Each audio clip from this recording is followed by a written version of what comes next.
आज की इस क्लास में कक्षा 8th के लिए वार्षिक परीक्षा के लिए मैं आपको हिंदी के कुछ महत्वपूर्ण प्रश्न बताऊंगी। तो हिंदी का आपका जो प्रथम भाषा का पेपर है उसके लिए आपके पूरे मोस्ट इम्पोर्टेंट क्वेश्चन है, फुल सॉल्यूशन आपको मिलेगा। इसी वीडियो में आपको सभी प्रश्नों के आंसर दिए जाएंगे, तो आप पूरा वीडियो लास्ट तक देखें और एक एक प्रश्न आप कंप्लीट करें। आपका जो समय है वो 3 घंटे का रहेगा और पूर्णांक आपके 60 रहेंगे। यदि आपको एग्जाम में 50 से 55 अंक यदि लाना है तो आप पूरा वीडियो कंप्लीट करें। तो निर्देश हैं आपके, पहला है सभी प्रश्न हल करना अनिवार्य है। जितने भी प्रश्न आपको पेपर में दिए जाएंगे सभी प्रश्नों को आपको हल करना है, सभी के आंसर आपको करना है, एक भी प्रश्न आपको छोड़कर नहीं आना है, सभी को कंप्लीट करके आए। दूसरा है प्रश्नों के उत्तर निर्देश अनुसार लिखे जाए। जो प्रश्न है उनके आंसर आपको किस तरह से लिखना है, जो निर्देश आपको दिया गया है उसी के अनुसार ही आपको लिखना है। और बहुविकल्पी प्रश्न है 1 से लेकर 5 तक। 5 प्रश्न है आपके एक अंक के। नंबर प्रश्न के आगे आपके नंबर यहाँ पे डले हुए हैं, देख सकते हैं ये आप इस तरह से नंबर डले हुए हैं। तो मैंने यहाँ पे पूरा पेपर आपका कंप्लीट कर लिया है, केवल समझना है प्रश्नों को। पहला है मध्य प्रदेश राज्य का गठन कब हुआ। मध्य प्रदेश राज्य का गठन कब हुआ था? 1 नवंबर 1956 को इसका गठन हुआ था। दूसरा है हेलन केलर कौन थी? हेलन केलर कौन थी? विचारक थी हेलन केलर। तीसरा है श्री मुफ्तानंद जी से मिलिए, पाठ किस विधा का है? तो व्यंग विधा का पाठ है। श्री मुफ्तानंद जी से मिलिए, ये व्यंग विधा है आपकी। चौथा है राजस्थान के चूरू जिले में हिरणों की रक्षा करते हुए किस शहीद को मरणोपरांत शौर्य चक्र से सम्मानित किया गया था? तो जो राज्य है राजस्थान, इसके चूरू जिले में हिरण की रक्षा करते हुए जो शहीद हुए थे उनको मरने के पश्चात कौन सा चक्र मिला, शौर्य चक्र से सम्मानित उनको किया गया था। तो कौन थे वे? निहाल चंद बिश्नोई थे, जिनको मरने के बाद शौर्य चक्र से सम्मानित किया गया। पांचवा है आपका भारतीय इतिहास का स्वर्णकाल था। भारतीय इतिहास उसका स्वर्णकाल क्या था? गुप्त काल। अगला आपका प्रश्न है रिक्त स्थान की पूर्ति कीजिए। छठा है रामचरितमानस की रचना टेड्डेस ने की थी। रामचरितमानस की रचना किसने की? तुलसीदास जी ने रामचरितमानस की रचना की। सातवां है नर्मदा नदी की लंबाई टेड्डेस मील है, तो कितनी है? 800 मील है। आठवां है विश्व पर्यावरण दिवस टेड्डेस को मनाया जाता है, तो विश्व पर्यावरण दिवस 5 जून को मनाया जाता है।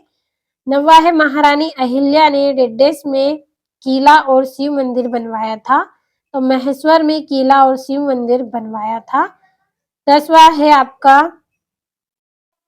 है गांधी जी टेड्डेस को अपना राजनीतिक गुरु मानते थे, तो गोपाल कृष्ण गोखले को ये अपना क्या मानते थे? गुरु मानते थे। तो ये आपके यहाँ पे 6 से 10 तक रिक्त स्थान हो गए हैं। अब चलिए अगले प्रश्न की ओर हम बढ़ते हैं। तो लघु उत्तरीय प्रश्न है 11 से 16 तक, जो कि आपके पूरे 2-2 नंबर के हैं। 11वां सलीम अली का पूरा नाम क्या था? 12वां भोपाल रियासत की प्रमुख विशेषता क्या थी? तीसरा है पेट के बल लेटकर किए जाने वाले आसनों के नाम लिखिए। 14वां है दिगंबर शब्द में कौन सी संधि है? 15वां है सुर के मन को सुख कहाँ प्राप्त होता है? और 16वां है दोहा छंद के प्रत्येक चरण में कितनी मात्राएं होती हैं? तो ये सारे 2-2 नंबर के हैं और इनके आंसर भी मैं आपको इसी वीडियो में दूंगी, पीडीएफ के द्वारा सभी आंसरों को हम पढ़ेंगे। और लघु उत्तरीय प्रश्न है आपके 17 से 22 तक। 17वां है मध्यकालीन भारत में संगीत की परंपरा कहाँ से आरंभ हुई? इस स्थान पर संगीत से जुड़ा कौन सा आयोजन होता है? 18वां है पृथ्वी अपनी धुरी पर चक्कर लगाती है, इस कथन का आर्यभट्ट ने किस तरह लोगों को समझाया? 19वां है आप अपने विद्यालय में या आसपास पेड़ पौधों की रक्षा किस प्रकार करेंगे? 20वां है नव पाषाण काल में मानव किस प्रकार प्रगति के पथ पर अग्रसर हुआ, समझाइए। 21वां है अपने मित्र को पत्र लिखिए जिसमें आपने कोरोना महामारी के दौरान क्या किया? स्कूल गए बगैर कैसे पढ़ाई की और आपके कार्यों का मूल्यांकन कैसे किया गया और आदि का वर्णन हो। और अगला है गांधी जी के पसली के दर्द से पीड़ित होने पर डॉक्टरों ने क्या सलाह दी। और दीर्घ उत्तरी प्रश्न है आपके 23 से 26 तक। 22वां है आपका दीर्घ उत्तरी प्रश्न है 23 से 26 तक 5-5 अंक के। निम्नलिखित गद्यांश की संदर्भ प्रसंग सहित व्याख्या कीजिए। भेड़ाघाट में नर्मदा के दोनों किनारे संगमरमर के हैं, किंतु मैं सौंदर्य बोध के कारण ही वहां जा रहा था। यह कहना अत्यंत कठिन है। जिस तरह वेद या डॉक्टर के नुस्खे कई वस्तुओं का मिश्रण ही है, उसी तरह मेरे मन में भेड़ाघाट के दर्शन की लालसा में कई भावनाओं का मिश्रण था। इसकी आपको संदर्भ प्रसंग व्याख्या करनी है। 24वां है नीचे दिए गए पद्यांश का संदर्भ सहित भावार्थ लिखिए। पत भूल न जाना पथिक कहीं, पथ में कांटे तो होंगे ही। दरवा दल सरिता सर होंगे, सुंदर गिरिवन वापी होंगे और सुंदर सुंदर निर्झर होंगे। और सुंदरता की मृग तृष्णा में पथ भूल न जाना पथिक कहीं। तो इसकी भी आपको संदर्भ प्रसंग व्याख्या करनी है। और 25वां है देश के प्रति आपके क्या क्या कर्तव्य हैं, आप उन्हें कैसे पूर्ण करेंगे, अपने शब्दों में लिखिए। और 26वां है निम्नलिखित में से किसी एक विषय पर निबंध लिखिए। पहला है राष्ट्रीय पर्व, दूसरा है विज्ञान की चमत्कार, तीसरा है कंप्यूटर की उपयोगिता। तो ये आपके यहाँ पे 3 ऑप्शन दिए गए हैं, किसी एक में से आपको निबंध करना है। तो पूरे प्रश्नों का आपने स्क्रीनशॉट लिया होगा, तो अच्छे से आप इनको कंप्लीट भी कर ले। आपका यहाँ से 11वां प्रश्न है, सलीम अली का पूरा नाम क्या था?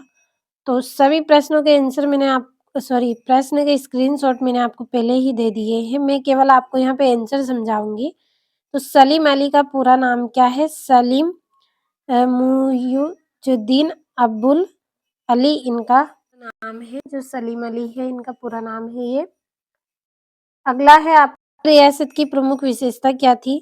तो इसकी प्रमुख विशेषता थी भोपाल रियासत की मुख्य विशेषता है कि यहाँ 4 पीढ़ियों तक बेगमों का शासन रहा और उनके नाम है कुदसिया बेगम, सिकंदर बेगम। तो ये भोपाल रियासत की प्रमुख विशेषता क्या थी कि यहाँ पे कितनी पीढ़ियों तक? 4 पीढ़ियों तक क्या था? बेगमों का शासन रहा।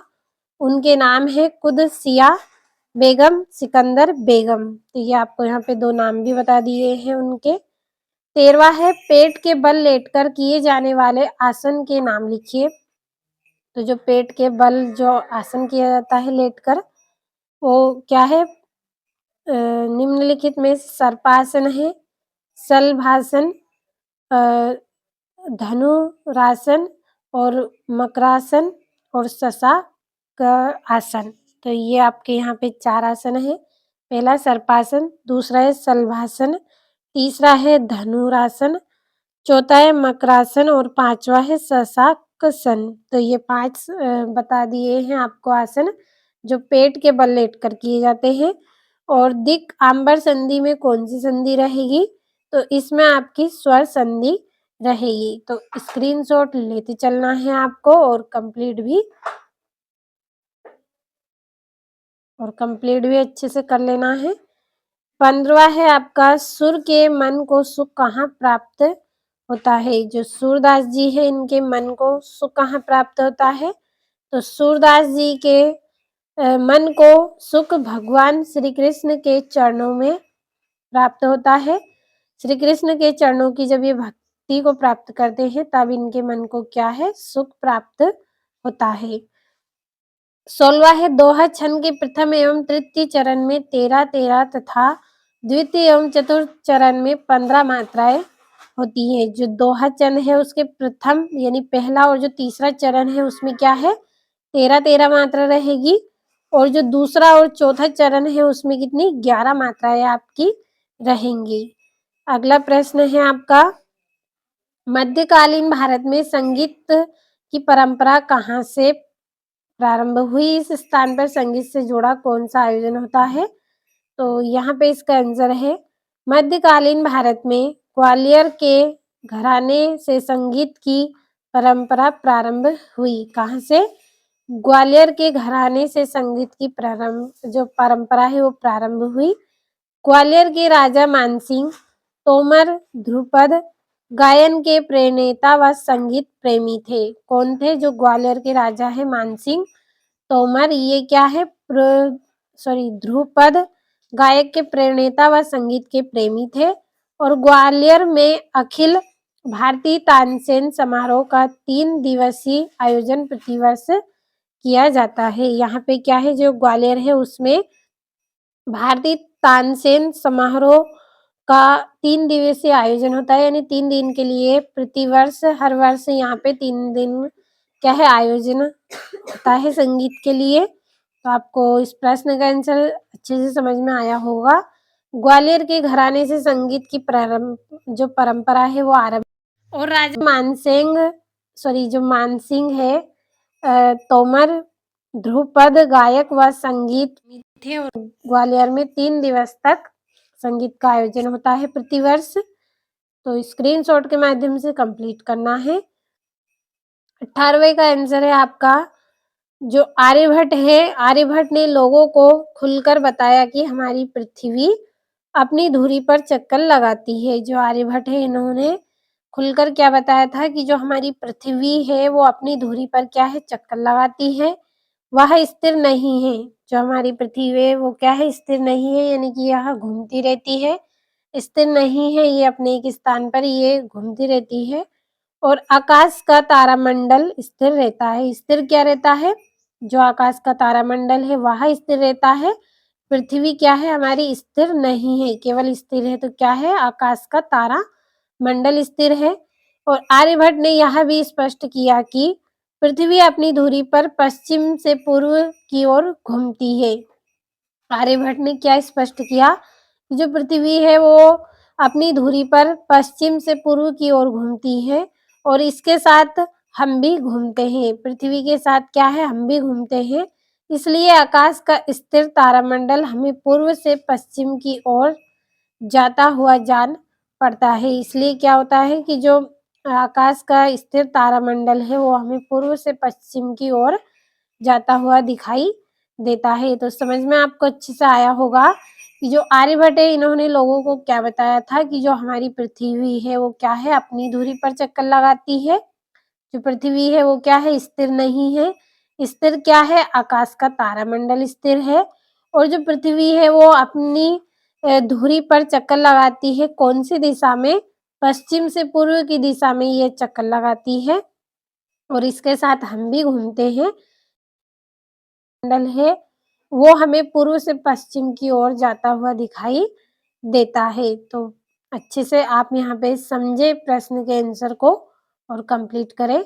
और आपका 19वां प्रश्न है, आप अपने विद्यालय में या आसपास पेड़ पौधों की रक्षा किस प्रकार करेंगे?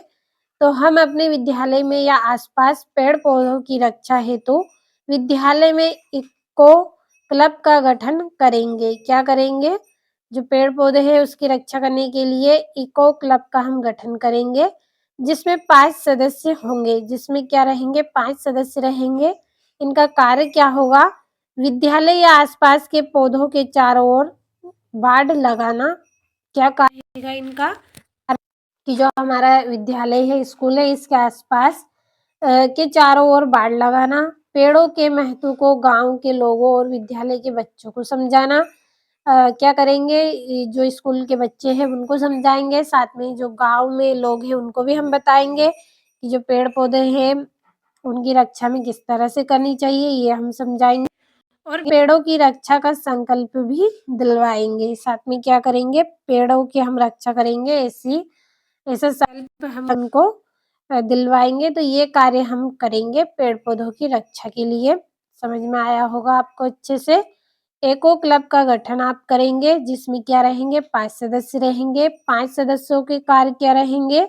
आसपास के चारों ओर बाड़ लगाना, गाँव के लोगों को पेड़ का महत्व समझाना और साथ में बच्चों को भी समझाना और पेड़ों की रक्षा के लिए संकल्प दिलवाना। तो ये सभी कार्य हम करेंगे।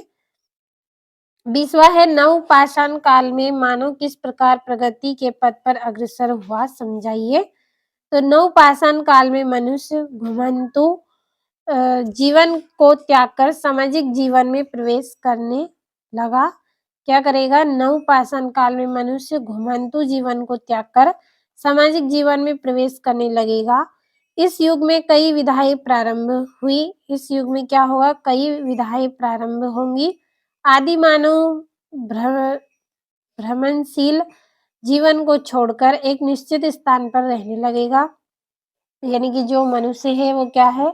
इधर-उधर घूमने की जगह क्या करेंगे? एक स्थान पर निश्चित स्थान तय करेंगे और वहाँ पे रहेंगे। इस युग के पॉलिश युक्त चमकीले उपकरण सेल्ट, कुल्हाड़ी, वसूला, चीजेक, रचक, घन तथा ओप करने वाले उपकरण प्रमुख थे और इस काल में मनुष्य सभ्यता के दृष्टिकोण से प्रगति की ओर अग्रसर हुआ। तो ये इस तरह से आपका 20वां प्रश्न भी यहाँ पे कंप्लीट हो गया है।